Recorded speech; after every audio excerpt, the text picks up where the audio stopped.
জল ছাড়ছে। আমরা মিনি দীঘাতে চলে আসছি। তুমি দীঘাতে আসছো? হ্যাঁ, দীঘাতে আসছো? না বলো গাজল দেবা। দীঘাতে আসছো? কাজল ডোবার?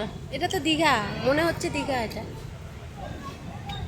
নাম এটা খাওয়া এই যে এটা হচ্ছে দীঘা, মিনি দীঘা। কোথায় চলে যাবে? ওই যে নতুন দুটো গেট শুধু খুলছে, দুটো গেট দিয়ে জল আসছে আর বাকিগুলো বন্ধ আছে। কোথায় চলে যাবে ওরা? দেখুন একদম মেলার মতো ভিড়। এখানে সব ধরনেরই খাবার আছে, চিংড়ি থেকে ইলিশ থেকে সব।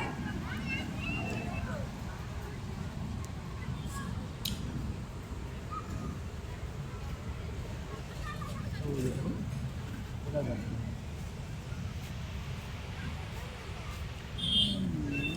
কোথায় চলে গেল দেখো?